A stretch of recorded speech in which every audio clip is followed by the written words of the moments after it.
Upgrade कर रहा है, हथियारों को मॉडिफाइड किया जा रहा है। इसके लिए वो खुद की टेक्नोलॉजी इस्तेमाल करने के साथ ही जहां जरूरत पड़ रही है वहां वो दूसरे देशों से समझौते भी कर रहा है। पहले आपको एक रिपोर्ट दिखाते हैं और फिर करेंगे चर्चा की शुरुआत।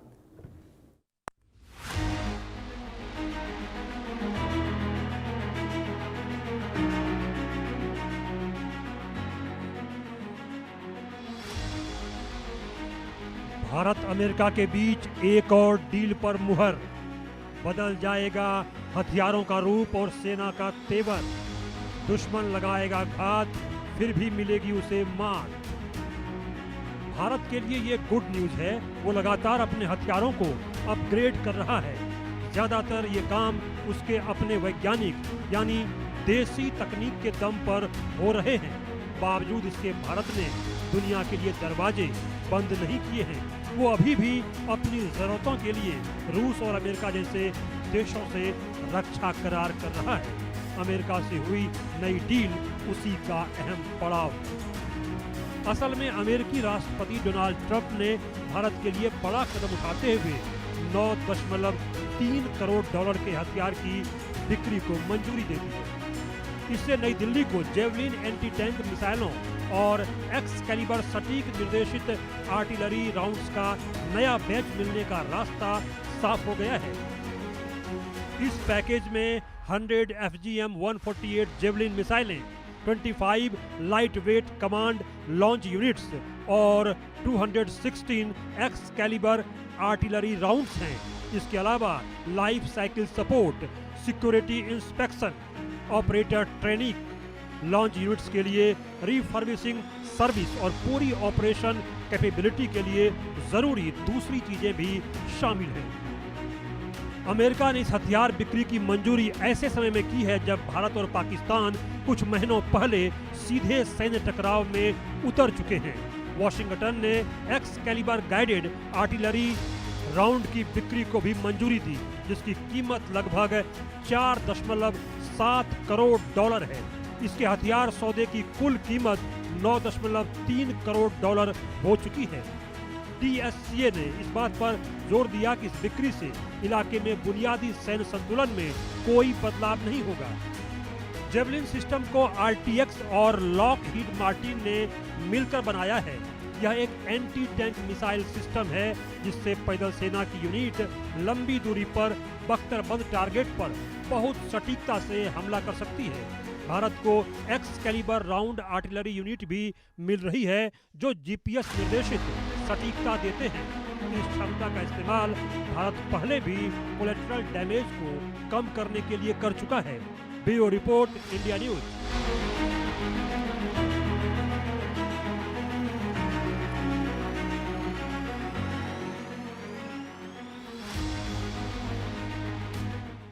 और चलिए आगे बढ़ते हुए चर्चा की शुरुआत करते हैं। मेरे साथ major general retired doctor Rajan Kochar ji, senior defence expert जुड़ गए, wing commander retired Prafull Bakshi sir भी जुड़ गए मेरे साथ। तो बहुत स्वागत है सर आपका एंड वेरी गुड इवनिंग। सबसे पहले आप ही के पास आते हुए डॉक्टर राजन कोचर सर, ये जो डील हुई है इसके बारे में आप ये क्या कहेंगे, और सबसे बड़ी बात ये भी सर कि ये कितना ज़रूरी हो जाता है अभी के सर्कमस्टेंसेस में भारत के लिहाज से। धन्यवाद खुशबू जी, मुझे इस डिस्कशन में आपने बुलाया। बहुत इम्पोर्टेंट सवाल है क्योंकि वॉरफेयर का तरीका चेंज हो रहा है और इसीलिए आपने देखा कि चीफ ऑफ आर्मी स्टाफ ने अनाउंस किया है कि एक रुद्र ब्रिगेड आ रही है, एक भैरव बटालियन आ रही है, क्योंकि ये आने वाले युद्ध में जो जितनी जल्दी कार्रवाई करेगा और जो टाइम पे अपना जो मिशन को कंप्लीट करेगा वो अहमियत रखेगा। और कार्रवाई आपकी दुरुस्त हो और कार्रवाई आपकी टाइम पे हो और जो आपको मैक्सिमम डिस्ट्रक्शन इफेक्ट टारगेट पे आपको चाहिए, तो उसके लिए आपको फायर पावर की ज़रूरत है। और इसलिए मैं मानता हूँ कि ये जो डील है ये भारत के लिए बहुत इम्पॉर्टेंट है। ख़ास तौर पे आपने जब जेवलिन एंटी टैंक मिसाइल का आपने जिक्र किया, ये एक को बहुत ही बेहतरीन वेपन सिस्टम है। अगर मैं आपको याद दिलाऊं, यूक्रेन रशिया की लड़ाई में कुछ स्टैटिस्टिक्स है मेरे पास, 300 जेवलिन मिसाइल इस्तेमाल हुए थे और 280 टैंक्स को नष्ट किया गया था रशिया के 93% हिट प्रोबेबिलिटी के साथ। तो आप समझ सकते हैं कि ये कितना इम्पोर्टेंट एक वेपन है जो भारत की इन्वेंट्री में आ रहा है।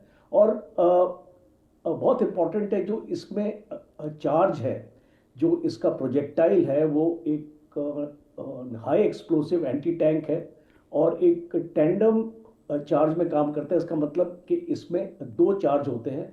और आजकल के जो मॉडर्न टैंक्स है, अगर आपको डिस्ट्रॉय उनको करना है तो इस टाइप का आपको एक चार्ज आपको चाहिए होगा, क्योंकि टैंक्स के पास एक एक्सप्लोसिव रिएक्टिव आर्मर होता है जिसको ERA बोलते हैं। तो पहला वाला जो आपका चार्ज है वो एक्टिवेट हो जाता है जब आप एक्सप्लोसिव रिएक्टिव आर्मर के साथ आपका जो कॉन्टैक्ट होता है, और फिर जो आपका दूसरा चार्ज है वो टैंक को ध्वस्त करता है। तो एक फायर एंड फॉरगेट इसको सिस्टम है। इसके पास एक बहुत एक आधुनिक फीचर है, लॉक ऑन बिफोर लॉन्च। इसका मतलब कि ये टारगेट पे ऑलरेडी लॉक ऑन हो जाता है और फिर इसको बाद में आपको गाइडेंस देने की ज़रूरत नहीं है। और जो इसका फायरर है, क्योंकि उसकी पोजीशन कॉम्प्रोमाइज हो जाती है, वो अपनी जगह भी बदल सकता है, बिकॉज उसके पास टाइम है 4 किलोमीटर तक इस लॉन्चर का जो ये इसको वॉरहेड अपना फायर करता है, रेंज है। तो ये मैं मानता हूँ कि इसको आने वाले एक्चुअली वक्त में हम जब दुश्मन के आर्मर कॉलम्स की बात इसको करेंगे, उनके लॉजिस्टिक इंस्टॉलेशंस की बात करेंगे, और लाइन ऑफ कंट्रोल में भी ये बहुत कारगर आपको साबित होगा। और दूसरा आपने इसको जिक्र किया एक्सकैलिबर राउंड। अब ये जो एक्सकैलिबर राउंड है, ये एक 155 mm का राउंड है और एक प्रिसिशन गाइडेड म्यूनिशन है। इसका circular error of probability 2 metre. इसका मतलब कि 2 मीटर के अंदर ये वार करता है। तो एक इसको बहुत ही एक प्रिसिशन वेपन है, बिकॉज इस टाइप का एक आर्टिलरी प्रोजेक्टाइल भारत की फौज में नहीं है आज की डेट में। इसलिए हम बहुत अपेक्षा कर रहे थे कि हमारे पास जल्दी से जल्दी ये आए, और ये तकरीबन 50 किलोमीटर की रेंज पे हम इसको फायर कर सकते हैं। और जो हमारे पास गन्स हैं, अटैक्स हैं, हमारे पास धनुष है, हमारे पास वज्रा K9 है, ये सबके साथ कंपैटिबल है। तो मैं मानता हूं कि ये जो डील हो रही है, और मैं एक्चुअली चाहूंगा कि ये और क्वांटिटी में खरीदा जाए, बिकॉज अभी इसको मुझे लगता है क्वांटिटी सफिशिएंट नहीं रहेगी। पर आने वाले वक्त पे मुझे लगता है हम इसका एक रिपीट ऑर्डर देंगे और हमारे पास और क्वांटिटी भी आएगी। ठीक है सर, आती हूँ आपके पास। अच्छा प्रफुल्ल बख्शी सर, देखिए ये जो डील हो रही है ये कितनी ज़्यादा ज़रूरी है, और दूसरी बात ये भी जो बात राजन कोचर सर कह रहे हैं, क्या ये जो अभी अमाउंट है वो कम है, मतलब इसको और बढ़ाने की ज़रूरत है? और अभी के सर जो पिछले कुछ समय में अगर दुनिया में हम युद्ध देख रहे हैं, उसको देखते हुए ये कितना ज़्यादा ज़रूरी हो जाता है कि भारत इस तरह की डील करे और अपने आप को मजबूत बनाए? Thank you Khushboo ji. General Kochar बिल्कुल, जनरल राजू बिल्कुल ठीक कह रहे हैं। इसमें दो राय नहीं है। एंड कि हमको ये जो लीजल एम्यूनिशन की, खासकर ये आर्टिलरी राउंड्स की जो हमारी कमी कारगिल में पड़ गई थी, क्यों पड़ गई थी? क्योंकि हम बना नहीं रहे थे। अब ये जो हमने डील साइन कर रहे हैं, क्या इसके अंदर मैन्युफैक्चरिंग इन इंडिया का प्रावधान है? क्या हमने ये कॉन्ट्रैक्ट में साइन कराया है, including anti-tank javelin, including Excalibur otherwise is a very good weapon system.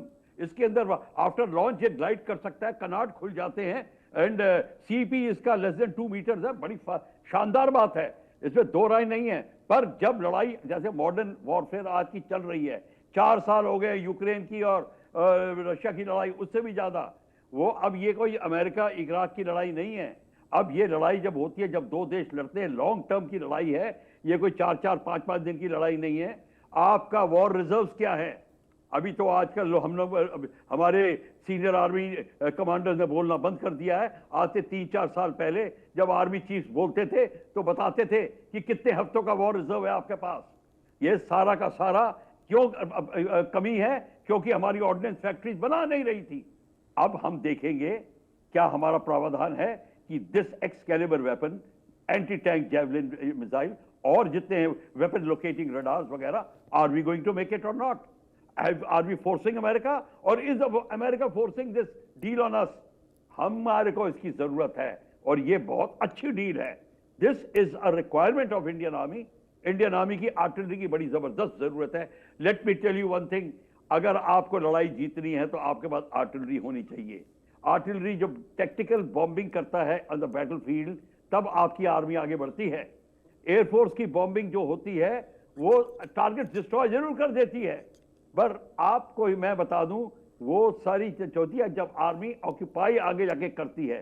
तो आर्मी को आगे बढ़ाने के लिए फील्ड आर्टिलरी की बड़ी जरूरत होती है।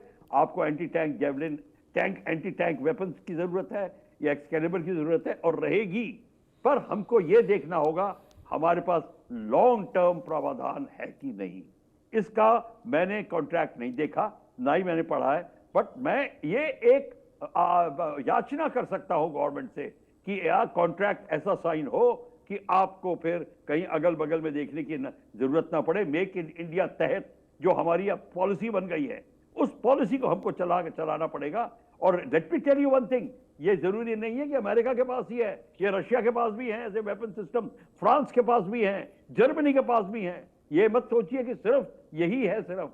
तो हमको लेने के लिए और भी जगहें हैं अगर हमें लेना है, पर हम सिर्फ लेने से सिर्फ हमको सेटिस्फाई नहीं होना।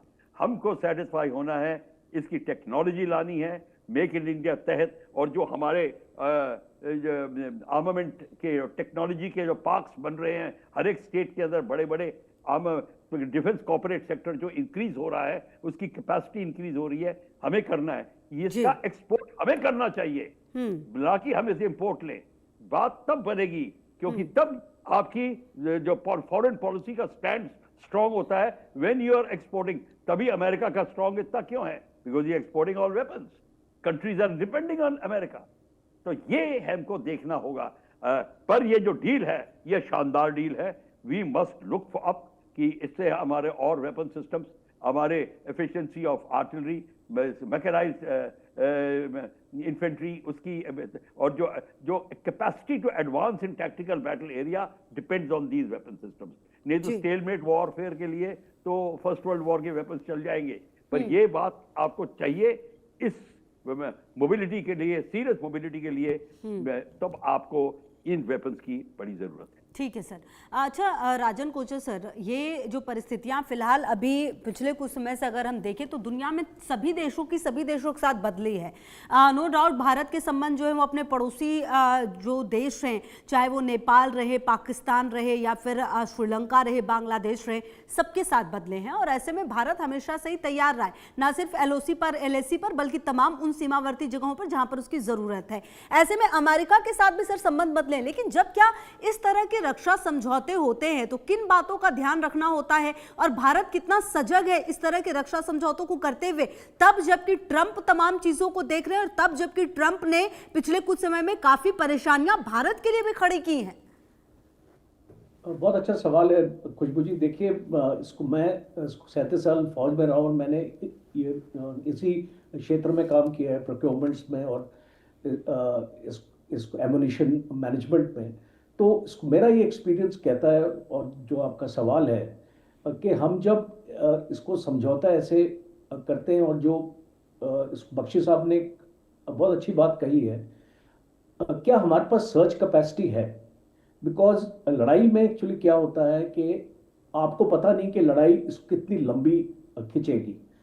अब हर एक लड़ाई सिंदूर की तरह नहीं होगी, आपका 4 दिन में ख़त्म नहीं होगी। हो सकता है आपने चीफ ऑफ आर्मी स्टाफ की स्टेटमेंट सुनी है, 4 दिन हो सकते हैं, 40 दिन हो सकते हैं, 40 महीने हो सकते हैं। तो क्या आपके पास क्षमता है, एक डिफेंस इकोसिस्टम क्या आपके पास है जैसे रशिया के पास है, कि आपके पास उसकी सर्च कैपेसिटी होनी चाहिए? उसके लिए transfer of technology is very important. इसीलिए मैं मानता हूं कि ये जो कॉन्ट्रैक्ट है इसको मैंने भी नहीं देखा है, बट मैं चाहूँगा इसमें एक क्लॉज हो जिसमें ट्रांसफ़र ऑफ टेक्नोलॉजी का इसको मेंशन हो, क्योंकि आने वाले वक्त में हम बार बार अमेरिका के पास थोड़ी जाएंगे। आज अमेरिका हमको दे रहा है, कल अगर वो मना कर दे तो हमारा क्या होगा? आपको मैं एग्जांपल देता हूं। जब ये आपने अपना इसको ब्रह्मोस को रफेल में फिट करना था, आपके पास सोर्स कोड नहीं था, आपको फ्रांस ने दिया नहीं उस टाइम पे। तो बाद में जो बातचीत हुई है शायद वो आपको मिल जाएगा, पर जब आपको चाहिए था आप उसको इस्तेमाल नहीं कर सके, इसको रफेल के ऊपर आप उसको फिट नहीं कर सके। तो इसको ये एक लेसन है हमारे लिए, और हर एक लड़ाई एक लेसन हमको सामने लेके आती है। और जो आपका कॉन्ट्रैक्ट होता है उसमें ट्रांसफर ऑफ टेक्नोलॉजी का क्लॉज होना चाहिए, और यहाँ पे मैन्युफैक्चरिंग हमारी स्टार्ट होनी चाहिए। अगर हम एक वेपन सिस्टम ले रहे हैं, अगर आपने एक्स कैलिबर राउंड अपना ले रहे हैं, आप जेवलिन ले रहे हैं, हमारे पास स्पाइक भी है।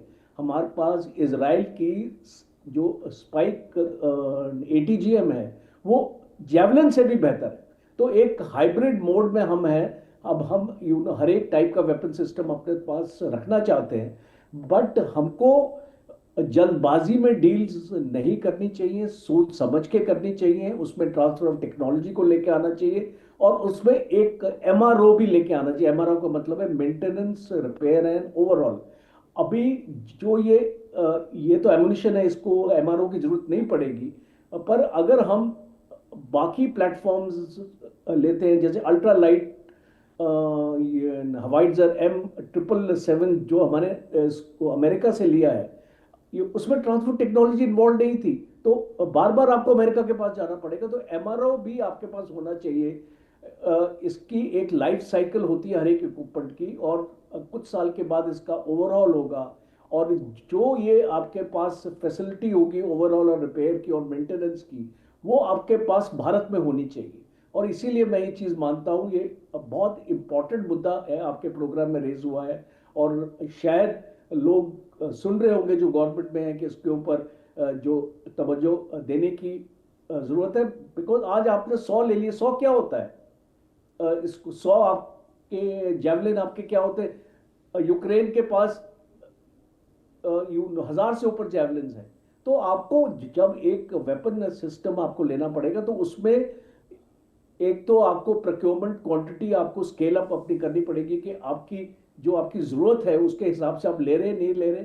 आप एक अमेरिका को खुश करने के लिए आप उनको ऑर्डर इसको दे रहे, वो बात आपकी बनेगी नहीं, बिकॉज आपको सफिशिएंट क्वांटिटी में अपनी जो आपके वॉइड्स हैं, ये जो ऑफेंसिव इसको ऑपरेशंस के आपके जो वॉइड्स हैं, उन वॉइड्स को आपने फिलअप अपना करना है।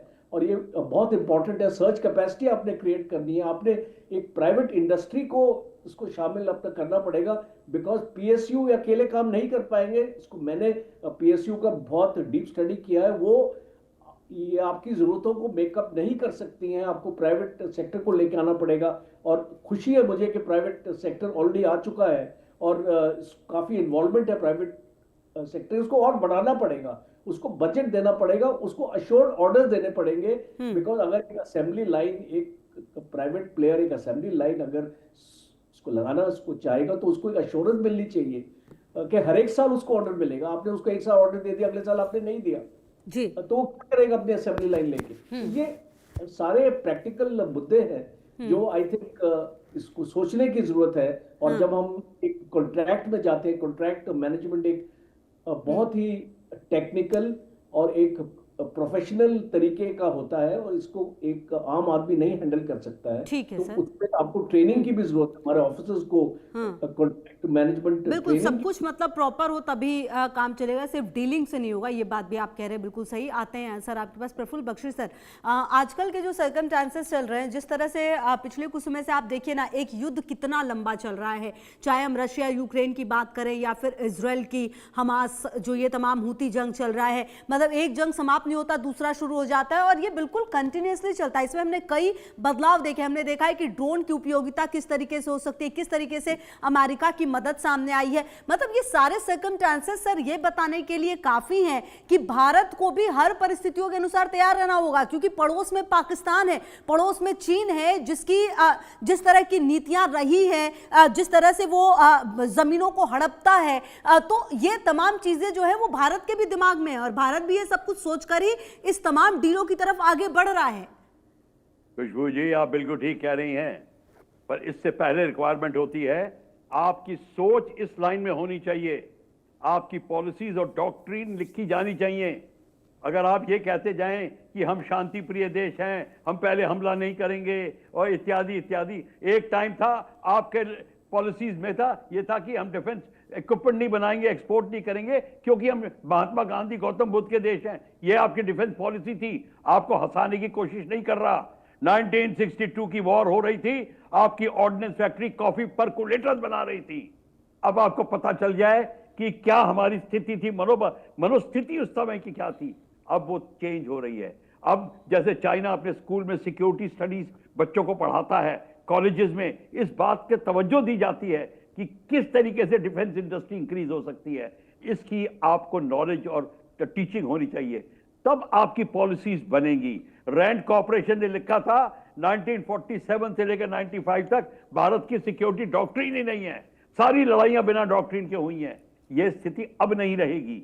2014 के बाद जो ये बदलाव देख रहे हो आप, ये हमने अपनी मनोस्थिति बदल दी है। अब आपके जो डिफेंस जो प्रोडक्शन में चेंज आया है, उसके कारण आप देखेंगे कि आपको पूरा का पूरा जो पैटर्न है, इंडस्ट्री को इन्वॉल्व करना, प्राइवेट इंडस्ट्री को लगाना, और एफडीआर, अगर आपको फॉरेन इंडस्ट्री मंगानी है, उसका फॉरेन डायरेक्ट इन्वेस्टमेंट इंक्रीज 100% कर दिया है। ऑफसेट अरेंजमेंट्स की बात आ गई है।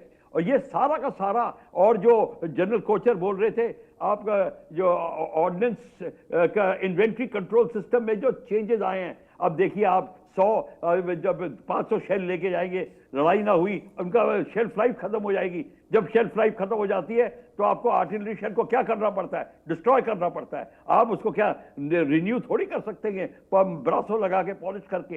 ये नहीं होता। ये सारी की सारी चीजें हमारे को मैन्युफैक्चरिंग की तरफ बढ़ाएगी, प्राइवेट इंडस्ट्री को इंक्लूड करेगी। इसके लिए आईआईटी में स्टूडेंट्स को प्रोजेक्ट्स लिखने पड़ेंगे। They have to study this. हमारे बच्चों को इसकी शिक्षा देनी चाहिए हमें कि ये गेम सिर्फ आर्मी और एयरफोर्स और नेवी में सीमित ना हो, ये सबको पता होना चाहिए। इसके लिए खुशबू जी, हमको ये जो आपका प्रोग्राम है, ये आई रियली अप्रिशिएट कि ये ऐसा प्रोग्राम कराया ताकि everybody is coming to know. But फिलहाल ये जो डील हो रही है, वी होप कि government changes the policy has catered to it. अब आगे प्राइवेट इंडस्ट्री को बढ़ाएंगे, मिलाएंगे, और हम ये देखेंगे कि और इससे हम और बेटर क्या कर सकते हैं। आर&डी में कितना पैसा लगा रहे हैं हम। अब आप अपना बजट खोल के देख लीजिए और देखिए आर&डी में कितना पैसा लग रहा है। मिनिमम पैसा खर्च होता है भारत की आर&डी में। हमको रिसर्च एंड डेवलपमेंट पे जितना पैसा लगाओगे तब लगेगा। आपका जो जीडीपी है डिफेंस का कितना है? It should not be 1.9%. It should be 3.8 to 4% of your total GDP of the country. तब आपको पता चलेगा कि क्या हो। आपकी लड़ाइयां अब छोटी मोटी नहीं होंगी कि अब अगर 3 front वॉर खुल गई between Bangladesh one side, China one side and Pakistan one side, आप कैसे मुंह देखोगे? ये बात सर आप बिल्कुल सही कह रहे हैं। अब समय की थोड़ी कमी भी है। राजन कोचर सर, अब बस मैं लास्ट कमेंट आपसे लेना चाहती हूँ। जो बात प्रफुल्ल बख्शी सर कह रहे हैं उसी को आगे ले जाते हुए, अब वो सिचुएशन नहीं हो सकता है कि अब पाकिस्तान जो है उसके सिनेरियो इतने अच्छे बांग्लादेश के साथ बन गए हैं। चीन हमेशा से उसका हिमायती रहा है। क्या पता तीनों मिलकर प्लानिंग कर दे। भारत को अब उस हिसाब से ही सोचकर आगे बढ़ना होगा। खुशबू जी, ये जो विकसित भारत की बात हो रही है ना, इसको बदल के सुरक्षित भारत की बात करनी चाहिए। हाँ। और बिकॉज आप विकसित नहीं बन पाएंगे जब तक आप सुरक्षित नहीं होंगे। और जैसे आपने देखा बांग्लादेश की आपने बात की, नया फ्रंट खुल गया और इसको बांग्लादेश बॉर्डर पे मैं पोस्टेड रह चुका हूँ। खुला बॉर्डर है, कोई इसको फेंसिंग नहीं है, इसको लोग आते हैं जाते हैं और वहाँ पे इन्फिल्ट्रेशन इतनी होती है। तो जो आपकी सिक्योरिटी एनवायरनमेंट इतना वल्नरेबल हो चुका है। आपने अभी देखा कि जो बॉम्ब ब्लास्ट हुआ दिल्ली में, उसकी तार आपको बांग्लादेश तक आपको दिखाई दी। बिल्कुल, ये बहुत इंपॉर्टेंट है आपने जो अभी मुद्दा रेज किया है। और जो सिक्योरिटी के ऊपर हम अपना पैसा, हम अपने ये मैं एक बार एक कमेंट एक पॉलिटिशियन का सुन रहा था कि हम फौज को इतना पैसा क्यों दे रहे हैं, लड़ाई तो होने वाली नहीं है। अब आपने देख लिया ना कि इसको लड़ाई कभी भी हो सकती है आज के एक सिक्योरिटी एनवायरनमेंट में। उसके लिए आपको फौज को अगर आपको तैयार करना है तो फौज को आपको बजट देना पड़ेगा, आपको जो फौज की जरूरत है ये पूरी करनी पड़ेगी।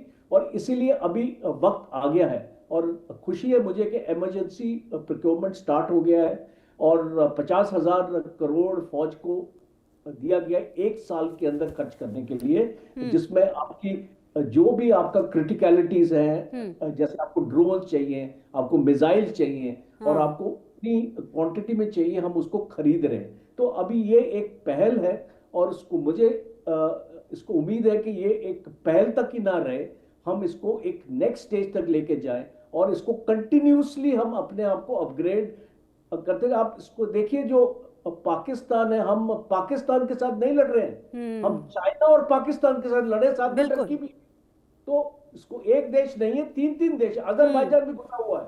तो इतना आसान नहीं है इनको लड़ना, इसलिए भारत को और ताकतवर होने की जरूरत है। बिल्कुल सर, ये बात आप सही कह रहे हैं, भारत को और ज़्यादा ताकतवर होने की ज़रूरत है और शायद इसी दिशा में भारत लगातार काम भी कर रहा है और लगातार इस पर नज़र भी रहेगी कि आने वाले समय में भारत की डील किस तरीके से तमाम देशों के साथ होती है। बहुत शुक्रिया राजन कोचर सर आपका भी और प्रफुल्ल बख्शी सर आपका भी समय देने के लिए। और कहीं ना कहीं देखिए, ये बेहद महत्वपूर्ण है जो डील